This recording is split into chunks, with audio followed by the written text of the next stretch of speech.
നമസ്കാരം. Post market റിപ്പോർട്ടിലേക്ക് കടക്കാം. ഞാൻ സിയാദ് ഇല്ലിക്കൽ. ഇന്ന് രാവിലെ വലിയ നമ്മളെ വേദനിപ്പിക്കുന്ന നടക്കുന്ന ഒരു വാർത്തയാണ് വയനാടിൽ നിന്ന് നമുക്ക് കേൾക്കാൻ സാധിച്ചത്. അപ്പോൾ ആ ഒരു ദുരിതത്തിൽ അതീവ ദുഃഖം രേഖപ്പെടുത്തുകയാണ്. അപ്പോൾ ഇനി അങ്ങനെയുള്ള ദുരിതങ്ങൾ ഉണ്ടാവാതിരിക്കട്ടെ എന്നുള്ള ആത്മാർത്ഥമായിട്ടുള്ളൊരു പ്രാർത്ഥന നമ്മളെല്ലാ ആളുകളുടെ ഭാഗത്തുനിന്ന് ഉണ്ടാവണം. മാർക്കറ്റിലേക്ക് വരുമ്പോൾ നിഫ്റ്റി ഇന്നലെ 25,000 ഓൾമോസ്റ്റ് ടച്ച് ചെയ്തു. നിഫ്റ്റി ഏകദേശം ഒരു 0.08 പോയിൻ്റ് മാത്രമാണ് ടച്ച് ചെയ്യാൻ ബാക്കി ഉണ്ടായിരുന്നത്. ഇന്നും വീണ്ടും നിഫ്റ്റി 25,000 ടച്ച് ചെയ്യാനായിട്ട് ശ്രമിച്ചു മൾട്ടിപ്പിൾ ടൈംസ്. എന്നാൽ രാവിലത്തെ ലോയിൽ നിന്നും നിഫ്റ്റി മുകളിലേക്ക് പോയി. അതിനുശേഷം മൾട്ടിപ്പിൾ ടൈം ആ ഒരു ഹൈക്ക് വേണ്ടി ശ്രമിച്ച്, എന്നാൽ പ്രോഫിറ്റ് ബുക്കിംഗ് കണ്ടു. മാർക്കറ്റ് ഫ്ലാറ്റായ ഒരു അവസ്ഥയിലാണ് ക്ലോസ് ആയിട്ടുള്ളത്. നിഫ്റ്റിയുടെ ചാർട്ട് നമുക്ക് കാണുമ്പോൾ മനസ്സിലാക്കാൻ സാധിക്കും. ഇന്നലത്തെ ഹൈ മാർക്ക് ചെയ്തിട്ടുണ്ട്. അതിനുശേഷം ഇന്നലെ ഒരു പ്രോഫിറ്റ് ബുക്കിംഗ് ഉണ്ടായിരുന്നു. അതുപോലെ തന്നെ ഇന്ന് മാർക്കറ്റ് ഓപ്പണിംഗ് കാണാൻ സാധിക്കും. 24,840 മാർക്കറ്റ് ഓപ്പൺ ചെയ്തു. അതിനുശേഷം മാർക്കറ്റ് റാലി ചെയ്തു. 120 പോയിൻ്റ് ഹൈ പോയി. 24,960 പരിസരത്ത് മൾട്ടിപ്പിൾ ടൈം റെസിസ്റ്റൻസ് ഫേസ് ചെയ്ത് അവസാനം മാർക്കറ്റ് ഒരു പ്രോഫിറ്റ് ബുക്കിംഗ് മോഡിലേക്കാണ് പോയത്. അപ്പോൾ നിഫ്റ്റിയിൽ നിന്ന് മികച്ച പ്രകടനം കാഴ്ചവെച്ചിട്ടുള്ളത് Tata Motors 3.5%, NTPC, BPCL, Power Grid, Titan തുടങ്ങിയ കമ്പനീസെല്ലാം തന്നെ റാലി രേഖപ്പെടുത്തിയിട്ടുണ്ട്. ടൈറ്റാൻ കുറച്ച് നാളത്തെ പ്രോഫിറ്റ് ബുക്കിങ്ങിന് ശേഷം വീണ്ടും തിരിച്ച് വന്നു.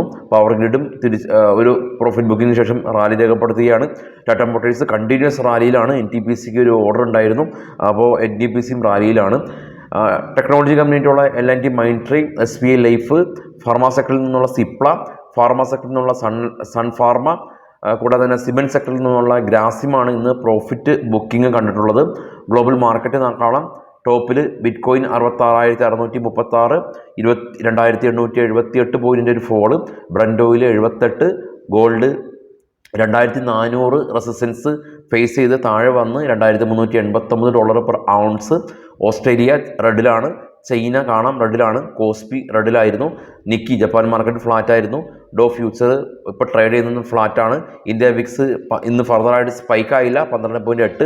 അതിന് താഴെ കാണാം ഡാക്സ്, CAC 40, FTSE. യൂറോപ്യൻ മാർക്കറ്റാണ്, അത് ഒരു ഫ്ലാറ്റായ രീതിയിൽ ട്രേഡിംഗ് തുടരുന്നുണ്ട്. ഇനി നിഫ്റ്റിയുടെ ഓപ്പൺ ഇൻട്രസ്റ്റ് നോക്കാം. 24,857 സ്പോട്ടുള്ളത് കാണാം. 25,000 മേജർ റെസിസ്റ്റൻസ് ആയിട്ട് നിൽക്കുന്നുണ്ട്. അതിനുശേഷം 25,200 റെസിസ്റ്റൻസ് സോണിലുള്ളത്.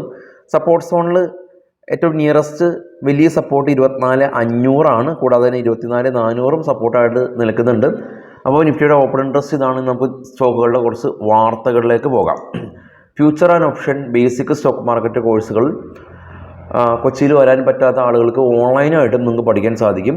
കുറഞ്ഞ ഫീസിൽ തന്നെയാണ്. ഫസ്റ്റ് കമൻറ്റിൽ നമ്പർ പിൻ ചെയ്ത് വെച്ചിട്ടുണ്ട്. അപ്പോൾ അതിൽ നിങ്ങൾക്ക് ബന്ധപ്പെട്ട് കോഴ്സുകൾ ചൂസ് ചെയ്യാൻ സാധിക്കും. സ്റ്റോക്കുകളുടെ വാർത്തയിലേക്ക് വരുമ്പോൾ ആദ്യം വരുൺ ബിവറേജസ് കമ്പനിയാണ്. നെറ്റ് പ്രോഫിറ്റ് 25% ഉയർന്ന് 1,265 കോടി രൂപ അറ്റാദായം കരസ്ഥമാക്കി. 1000 കോടി രൂപയിൽ നിന്ന് അറ്റാദായം ഉയർന്നു. സ്റ്റോക്കിൽ നിന്ന് ചെറിയൊരു പ്രോഫിറ്റ് ബുക്കിംഗ് കണ്ടു. കമ്പനി സ്റ്റോക്ക് സ്പ്ലിറ്റ് അപ്രൂവ് ചെയ്തിട്ടുണ്ട്. അതായത് സ്റ്റോക്കിൻ്റെ വില കുറയ്ക്കാൻ വേണ്ടിയിട്ടും ലിക്വിഡിറ്റി കൂട്ടാൻ വേണ്ടിയിട്ടുമാണ് സ്റ്റോക്ക് സ്പ്ലിറ്റ് ചെയ്യുന്നത്. സ്വിറ്റ്സർലൻഡ് എനർജി കമ്പനി അവർ ഇന്നും 5% ഒരു അപ്പർ സർക്യൂട്ടാണ് നടത്തിയത്. സ്റ്റോക്കിൻ്റെ Q1 റിസൾട്ടിന് ശേഷം കണ്ടിന്യൂസ് റാലിയിലാണ് സ്റ്റോക്കുള്ളത്. സ്വിറ്റ്സർലൻഡ് എനർജി രാജ്യത്തിലെ വലിയ വിൻഡ് ടർബൈൻ മാനുഫാക്ചറിങ് കമ്പനിയാണ്. IOC Indian oil corporation company ഇന്ന് സ്റ്റോക്ക് ഫോളോ ആയി എങ്കിൽ കൂടിയും സ്റ്റോക്കിൻ്റെ റിസൾട്ട് വന്നു. 81% ഇടിവാണ് നെറ്റ് പ്രോഫിറ്റിൽ കണ്ടത്. 2,643 കോടി രൂപയിലേക്ക് നെറ്റ് പ്രോഫിറ്റ് കുറഞ്ഞു. 81% നെറ്റ് പ്രോഫിറ്റ് കുറഞ്ഞു. IOC Indian oil corporation company എനിക്ക് തോന്നുന്നു 6% മുകളിൽ ഡിവിഡൻഡ് ഈൽഡ് ഉള്ളൊരു കമ്പനിയാണ്. നല്ല രീതിയിൽ ഡിവിഡൻഡ് കൊടുക്കുന്ന ഒരു കമ്പനിയാണ്. IPOയിലേക്ക് വരുമ്പോൾ ആൽക്കം ഡ്രഗ് IPO ഓപ്പൺ ആയിട്ടുണ്ട് സബ്സ്ക്രിപ്ഷന് വേണ്ടിയിട്ട്. IPO നമുക്ക് നമ്മളുടെ ഗൂഗിൾ പേ വഴി നമുക്ക് സബ്സ്ക്രൈബ് ചെയ്യാൻ സാധിക്കും. അപ്പോൾ IPO സംബന്ധിച്ചുള്ള കാര്യങ്ങളും ഡിവിഡൻറ്റും സംബന്ധിച്ചുള്ള കാര്യങ്ങളും റിസൾട്ട് കലണ്ടറും മറ്റുള്ള എല്ലാം തന്നെ നമ്മുടെ ട്രേഡ് ബഡി എന്ന് പറയുന്ന നമ്മുടെ Bismate.comൻ്റെ വെബ്സൈറ്റായിട്ടുള്ള ട്രേഡിംഗ് ഡിവിഷനിലുണ്ട്. ഈ വീഡിയോയുടെ ഡിസ്ക്രിപ്ഷനിലുണ്ട്, ചെക്ക് ചെയ്യാൻ സാധിക്കും. ഇനി പേടിഎം ഇന്ത്യയുടെ ആദ്യത്തെ നിയർ ഫീൽഡ് കമ്മ്യൂണിക്കേഷൻ അഥവാ NFC ബേസ്ഡ് ആയിട്ടുള്ള സൗണ്ട് ബോക്സ് അവർ ലോഞ്ച് ചെയ്തിട്ടുണ്ട്. അപ്പോൾ ഈ ഒരു ഇതുവഴി നമുക്ക് QR കോഡ് സ്കാൻ ചെയ്യുക മാത്രമല്ല ഡെബിറ്റ് കാർഡും ക്രെഡിറ്റ് കാർഡും ഇതുവഴി നമുക്ക് പേയ്മെൻറ്റ് ചെയ്യാൻ സാധിക്കുന്നതാണ്. ACC കമ്പനി ജെഫ്രീസ് എന്ന് പറയുന്ന റേറ്റിംഗ് ഏജൻസി രാജ്യത്തിലെ പ്രമുഖ സിമൻറ്റ് നിർമ്മാതാക്കളായിട്ടുള്ള ACCയുടെ റേറ്റിംഗ് അപ്ഗ്രേഡ് ചെയ്തു. ക്വിസ് കോർപ്പറേഷൻ കമ്പനി ഇവർ ബാംഗ്ലൂർ ആസ്ഥാനമായിട്ടുള്ള സ്റ്റാഫിംഗ് ആൻഡ് ഫെസിലിറ്റി മാനേജ്മെൻറ്റ് കമ്പനിയാണ്. ഈ കമ്പനിയുടെ റവന്യൂ ഫോർകാസ്റ്റ് 14 മുതൽ 15% വരെ റവന്യൂ ഫോർകാസ്റ്റ് ഉയർത്തിയിട്ടുണ്ട്. TTK Prestige company home appliance കമ്പനിയാണ്.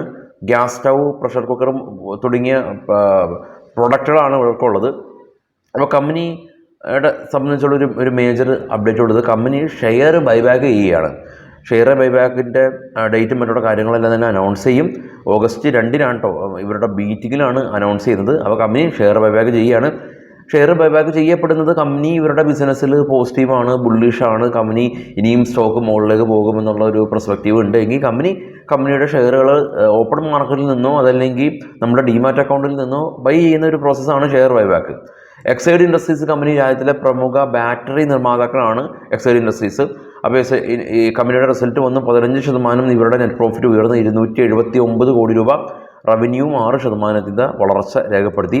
NBCC കമ്പനി ഇന്ന് റാലി രേഖപ്പെടുത്തിയ കമ്പനിയാണ്. പ്രധാനമായിട്ട് റാലി രേഖപ്പെടുത്താനുള്ള കാരണം 440 കോടി രൂപയുടെ ഒരു ഓർഡർ മഹാരാഷ്ട്രയിൽ നിന്ന് മെഡിക്കൽ കോളേജിൻ്റെ ഒരു കൺസ്ട്രക്ഷന് വേണ്ടിയിട്ടുള്ള ഒരു ഓർഡർ ഇവർക്ക് ലഭിച്ചു. കൽപാത്രു പ്രൊജക്റ്റ് കമ്പനി ഇവരുടെ ഇൻ്റർനാഷണൽ ഓർഡർ 22,000 കോടി രൂപ ഓർഡർ ബുക്ക് ഓൾറെഡി തന്നെ ബുക്കിംഗ് രേഖപ്പെടുത്തിയിട്ടുണ്ട്. L&T technology company PC technology ആയിട്ട് റെയിൽവേ സേഫ്റ്റി പ്രൊജക്റ്റുകൾ ചെയ്യാനായിട്ട് ഇരു കമ്പനികളും ധാരണയായി. ഡിക്സൺ ടെക് കമ്പനി 66 കോടി രൂപയിൽ നിന്ന് 133 കോടി രൂപയിലേക്ക് നെറ്റ് പ്രോഫിറ്റ് ഉയർത്തി. ഇന്ത്യ മാർട്ട് ഇൻ്റർമെഷ് കമ്പനി 83 കോടി രൂപയിൽ നിന്ന് 114 കോടി രൂപയിലേക്ക് നെറ്റ് പ്രോഫിറ്റ് ഉയർത്തി. ഫൈൻ ഓർഗാനിക് കമ്പനി 99 കോടി രൂപയിൽ നിന്ന് 113 കോടി രൂപയിലേക്ക് നെറ്റ് പ്രോഫിറ്റ് ഉയർത്തി. അജന്ത ഫാർമ 208 കോടി രൂപയിൽ നിന്ന് 250 കോടി രൂപയിലേക്ക് നെറ്റ് പ്രോഫിറ്റ് ഉയർത്തി. ഫോഴ്സ് മോട്ടേഴ്സ് കമ്പനി അവർ നെറ്റ് പ്രോഫിറ്റ് 69% വർദ്ധിച്ചു. ഇവർ 1,490 കോടി രൂപയിൽ നിന്ന് 1,880 കോടി രൂപയിലേക്കാണ് ഫോഴ്സ് മോട്ടേഴ്സ് ഇവരുടെ നെറ്റ് പ്രോഫിറ്റ് വർദ്ധിപ്പിച്ചിട്ടുള്ളത്. ഫോഴ്സ് മോട്ടേഴ്സ് ഇന്ത്യയിലെ ലീഡിംഗ് ആയിട്ടുള്ള വാഹന മേഖലയിലുള്ള ഒരു കമ്പനിയാണ്. ഒരു ഡിഫറെൻറ്റ് പോർട്ട്ഫോളിയോ കമ്പനിക്ക് മെയിൻറ്റെയിൻ ചെയ്യാൻ പറ്റുന്നുണ്ട്.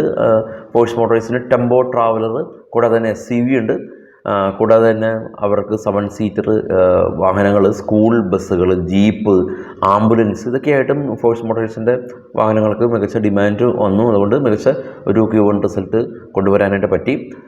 ഗ്ലോബൽ മാർക്കറ്റ് നമുക്കറിയാവുന്ന പോലെ ഇന്ന് US നിന്ന് കൺസ്യൂമർ കോൺഫിഡൻസും നാളെ US നിന്ന് ഇൻട്രസ്റ്റ് റേറ്റ് ഡിസിഷനെല്ലാം തന്നെ വരുന്നുണ്ട്. അപ്പോൾ നാളത്തെ ആ ഒരു ഡേറ്റയാണ് വളരെയധികം ഇമ്പാക്റ്റ്. നാളത്തെ ഡേറ്റ എന്ന് പറയുമ്പോൾ നാളെ ബാങ്ക് നിഫ്റ്റിയുടെ എക്സ്പയറിക്ക് US നിന്ന് വരുന്ന ആ ഒരു ഇൻട്രസ്റ്റ് റേറ്റിൻ്റെ വ്യത്യാസങ്ങൾ ബാധകമല്ല. കാരണം ഡേറ്റ വരുന്നത് ഇന്ത്യൻ സമയം ഏകദേശം ഒരു 8 മണിക്കാണ്. അപ്പോൾ മറ്റന്നാൾ നിഫ്റ്റിയുടെ എക്സ്പയറിക്കാണ് അത് റിഫ്ലക്റ്റ് ആവുന്നത്. അപ്പം നിഫ്റ്റിയിൽ നാളെ നിങ്ങൾ ഹോൾഡ് ചെയ്യുമ്പോൾ ഒന്നല്ല 2-3 തവണ ആലോചിക്കേണ്ടതായിട്ടുണ്ട്. കാരണം എൻ്റയർ ഗ്ലോബൽ മാർക്കറ്റിനെ അഫക്റ്റ് ചെയ്യുന്ന ഒരു കാര്യമാണ് നമ്മുടെ US നിന്നുള്ള ഒരു ഇൻട്രസ്റ്റ് റേറ്റ് തീരുമാനങ്ങളെല്ലാം തന്നെ.